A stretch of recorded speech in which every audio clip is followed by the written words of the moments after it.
Hello and welcome back to the Wrestling Group on YouTube. Today we have a brand new episode of the mini-series you're doing at the moment called What If in Wrestling. So we take an idea that has been passed around by maybe like dirt sheets, or there was some talk of it possibly happening at any one time, and then we go through and we look at what if that actually did happen in wrestling instead of obviously what the reality turned out to be. It's nothing against, obviously what happened.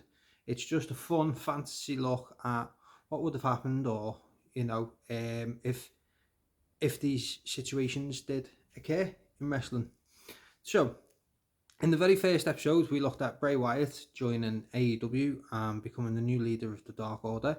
So if you haven't watched that yet, feel free to go through my videos and you'll find it there. Take a look, see what you think and let me know. Today, I am doing what was suggested by Mr. Sean Fleming. So thank you for this one, Sean. And we are taking a look at what if Chris Jericho had have joined TNA Impact. Back in around 2007, Chris Jericho's contract was up with the WWE. He wanted to re-sign. Obviously, he always said, didn't he, that he never wanted to work for another US company, any other US company in wrestling. So his contract was due up. He wanted to re-sign with WWE. He had a figure in mind that he wanted in his contract to re-sign for WWE. But Vince obviously didn't offer him the sum he believed he was worth, or the fee that he wanted to get from WWE. So, Dixie Carter, Jeff Jarrett then thought about bringing Chris Jericho to Impact. It even went as far as them having a meeting. They sat down with Jericho and talked about bringing him into TNA at the time, and told him, what that would look like. Offered him obviously a decent contract to go and join TNA. He was obviously going to be one of the big faces, one of the big stars, and obviously would have caused an impact, shall we say. But also the fact that Jericho is a massive name in wrestling. You can see obviously what he's done for AEW since going there. So they wanted to get yet another big star from WWE to jump ship and go to TNA and put more eyes on the product. That obviously didn't occur because Chris Jericho used it more as leeway to get the contract he wanted from Vince. He quite cleverly leaked the story to a wrestling website himself. Well, got his friend or an acquaintance of his to leak the story to a wrestling website. And then 2 weeks later, after the meeting with Dixie Carter and Jeff Jarrett, he signed a brand new WWE contract with exactly the offer that he wanted in the first place. So, what would have happened if Chris Jericho had joined Impact at that time? See, the thing is with Jericho is he can reinvent himself. If you know anything about this podcast, if you watched anything at all to do with our YouTube channel, then you'll know I'm a big Chris Jericho fan. And you can go back and watch. I've done a talk with Scott Hunt, and we talk about Chris Jericho because we're both big Chris Jericho fans. We talk about different stages of his career and different things that he's done. So that is also available for you to go back through and have a look at if you so desire. Like I say, Chris Jericho can reinvent himself, and he has done time and time again. I mean, if you look at his career in WWE, if you look at his even his early days in WCW, even then going up to AEW, the different characters he's portrayed and the way he's been able to change and adapt depending on opponents and companies, and obviously situations he finds himself in and positions on the card. So it's no doubt in my mind that Chris Jericho could have easily slipped into TNA Impact at literally any given point in their company's history. Could have been 2007, or also could have been back in 2018, which obviously, again, TNA come back in for Chris Jericho in 2018, just after he had his stint in New Japan, where he faced the likes of Kenny Omega and Tetsuya Naito. He was a free agent, looking for his next big move, should we say. Again, he did say that he wouldn't work anywhere outside of WWE in the US, which obviously we now know is not true. It's just got to be the right company, right amount of money, presumably as well. But yeah, so they come back in for him back in 2018. He had some back and forth online with Sammy Callahan. They were doing like little trade-off promos on the likes of Twitter, which led to some of the Impact stars being used on his Jericho cruise back in 2018. So that also led to Scott D'Amore and Don Callis reaching out to Chris Jericho to see if they could get him to sign again to Impact, which unfortunately, whichever way you look at it, Jericho still wouldn't sign with Impact, and then we now know, well, fortunately I suppose that he didn't, because then he then went on to sign with AEW just the next year. So if Jericho had moved to Impact in 2018, we wouldn't have AEW. We'd still have AEW, but the whole reason and the big part of them getting a weekly TV deal was the fact that they had a massive name like Chris Jericho. It's talked about many times. Chris Jericho's told the story himself. Tony Khan's even admitted it. The Boxer Mega. Everyone has all talked about like the fact that they got Chris Jericho in. Obviously led to them getting the weekly TV deal. So we wouldn't have that if he'd have gone to Impact. So, there is different things where it could have worked well, and it could have ended up hitting different aspects of the wrestling world, should we say, if he would have joined in 2018. So if we look at the 2007, he could have easily faced opponents like Christian Cage, who was there at the time, who he'd faced in WWE. There'd have been, great interest in seeing them going at it again. He could have easily come in as an accomplice of Christian's. I think, correct me if I'm wrong, and feel free to do so in the comments. I think around 2007, might have been a bit later, but around 2007, Christian was with Tyson Tonko, or Tonko, as I think he was called. So, Christian could have aligned himself with them, or could have aligned himself with Christian Cage instead of Tonko. Kurt Angle, again, another big name that he's faced in WWE. They could have easily picked up their rivalry again, which again would have piqued big interest. He could have faced AJ Styles earlier in his career. He didn't face AJ Styles until obviously 2016 when AJ debuted in WWE and we got Y2AJ. So we could have had that earlier on. Could have faced Sting. He's just recently got into a program with Sting where they've done a tag team match because Sting doesn't want to do singles matches anymore, so that's fair enough. But he could have faced, obviously, Sting, could have faced Jeff Jarrett.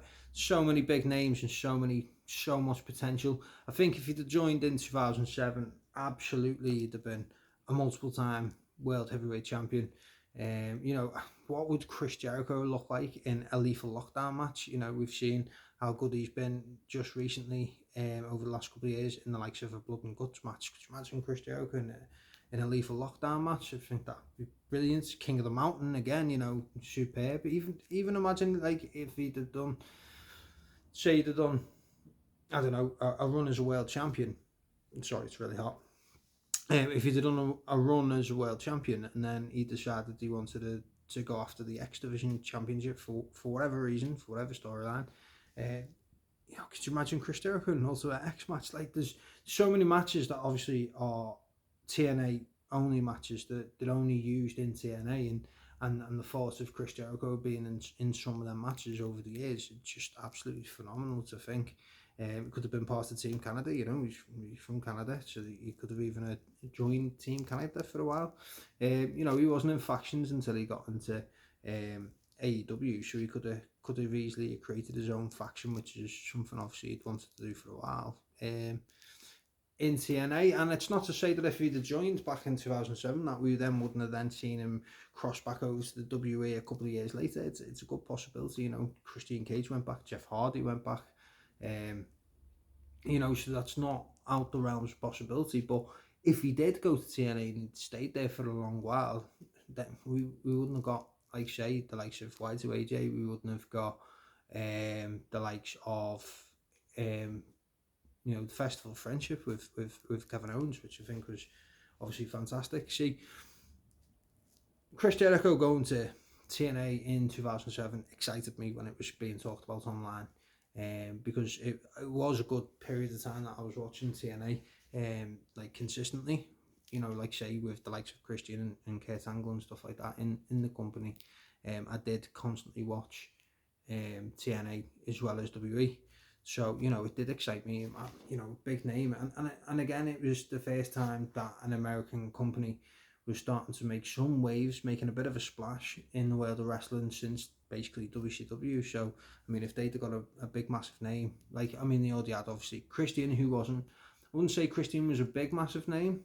He was brought in, he was a mid-carder at the time. He'd had the feud, obviously, with John Cena for the WWE Championship and was made to look pretty much useless. So he come in pretty much as a mid-card wrestler, but, TNA pushed him up and made him a heavyweight champion, made him what people deem to be a main eventer. You've got to give that credit to TNA. They're the ones that pushed him first, and they gave him the world title first, the NWA World Heavyweight Championship. She had obviously Christian. He was a big name around that time. Kurt Angle, obviously Kurt come over as a massive name. Yeah, and then they had that, obviously the talents that they were pushing themselves. Your AJ Styles, your Christopher Daniels, your Samoa Joes. There's so much talent there that he could have faced, and bringing in a name as big as Chris Jericho's again, who had also just been made to look, pretty crap by John Cena only a year or so before, in that run, which is a run I really didn't enjoy. He could have come over as a big main event guy, big top dude, and could have put a hell of a lot of eyes on the product and could have really given us that push, which fans are pulling for now with AEW versus WWE, even though in reality it's not really an actual war as such. It's their cheats chatting crap about ratings and people pretending like they care or even know what it means. But we'd have done that so much earlier than what we did. He could have even stuck around for, like, say, 2010 and been part of Immortal, or he could have been, part of Aces and Eights in 2012. So, it's a good possibility that these things could have happened. We could have had some great matches. There's no doubt he'd have been a world champion. There's no doubt he'd have put extra eyes on the product and really give TNA that boost that they needed, and to try and take them into the promised land and take them into the next level, and maybe even push up against WWE, which at one point, a lot of fans did, myself included, expected that to eventually become a reality, where they did push on and go against WWE in a challenging way, where it would actually, be head to head. If you'd have joined in 2018, like say AEW wouldn't got their TV deal, or if they did, it'd have been, after his contract with TNA would have gone. I wouldn't expect Chris Jericho to sign a 1 year deal. He'd have signed 2, 3, maybe 4 year deal. Probably a 2 year deal with TNA. So it could have been a year later. He could have come into AEW a year in. So he wouldn't have been our very first AEW World Champ. Again, we wouldn't have got the TV deal that we did. They may have been able to prize in another big name, but obviously, as we know, Jericho was the one that got the TV deal. Jericho was the first AEW World Champs. They'd have to put the belt on someone else. Maybe they'd have put it on Cody Rhodes originally, and then we wouldn't have Cody Rhodes now in WWE. Who knows? There's so much potential, and it is fun to look at, and these certain situations of things that could have come about. We could have faced, obviously, the likes of Sami Callihan after they'd done the good back and forth online. Bobby Lashley was there, EC3, Brian Cage, Austin Aries. Hell, he could have even gone into a feud and done a storyline with Grado. I mean, he'd done a storyline with Orange Cassidy, and it worked so well in AEW. So he could have done a really good good back and forth and a good story with Grado. Who knows? For me, if they were going to bring him in TNA, in 2018, then, like, for me, 2007, yeah, it was teased, and he's talked about it in one of his books and stuff, but I think back in 2007 there was not really, in Chris Jericho's mind, there wasn't really any shadow of a doubt that he wasn't going to go to TNA, because obviously, like say, he was using it as leverage, which he openly admits. He said it in one of his autobiographies. Can't remember which one it was now, and he said it in on the podcast Talk is Jericho, you know, he used it as leverage to get the deal that he wanted from WWE. So I mean, but I mean, you look at 2018, it was only a year later he signed for AEW, even though he said for years he wouldn't work for another US wrestling company. So there's a good possibility 2018, when he just done New Japan, he could have well have gone to Impact then. And like say, all these names that he could have faced, Alberto El Patron was there as well, Abyss. You know, there is so much talent that they had that he could have come in and faced. And again, still for me would have been a an Impact. 2018 would have been an Impact World Champion. He could have debuted easily at Bound for Glory. That year they done Eli Drake done an open challenge at Bound for Glory, and you know, again it was online that it was a possibility that Chris Jericho could come in. So they did create quite a bit of buzz going into the pay-per-view, if I remember rightly. You know, a lot of people did actually think that Chris Jericho could be the one to show up and face Eli Drake. I mean, look at the run LA Knight is having in WWE right now. You know, he's been a hidden gem for years for me, and people are finally starting to realise just how good he is on the mic and his character work, and he's not too bad in the ring too. So, you know, Chris Jericho versus Eli Drake, his first match, could have been fantastic. But nevertheless, we got James Ellsworth instead. Imagine the possibility online. You stay up. Well, in the UK, you'd stay up. Obviously, in the US, you wouldn't. But say in the UK, you stay up till 1 o'clock in the morning, watching the pay-per-view, Bound for Glory. Obviously, there's good matches. There's really good talent involved in the show. But imagine the chance of might get Chris Jericho debuting, and then out comes James Ellsworth. Oh, what a letdown that would be. But yeah, so like I say, it is just a fun look at what could have happened if Chris Jericho would have went to TNA, or later on could have went to Impact. I know it's the same company, but still. 100% he'd have had great matches, 100% he'd have been brilliant, obviously, like say, with his character work. You know, he still goes by Chris Jericho outside of WWE, so obviously he owns the name Chris Jericho. You know, he didn't give it up to WWE, because he obviously had Chris Jericho in WWE, he had Chris Jericho in WCW, he had Chris Jericho in AEW, and even in New Japan. So Chris Jericho, he obviously owns that, so we'll fully expect him to come in as Chris Jericho. He wouldn't have to be like Christopher Irvin from New York City. He wouldn't have to change his name like other wrestlers have over the years.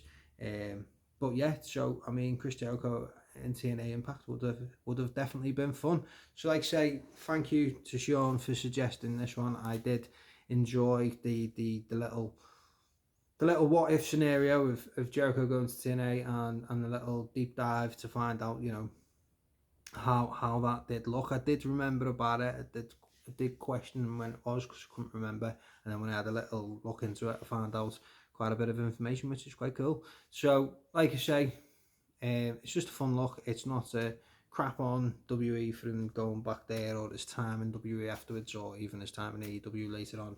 You know, like I say, it's all just for fun. So as always, give us a like, give me a comment, and subscribe to my YouTube channel if you haven't already.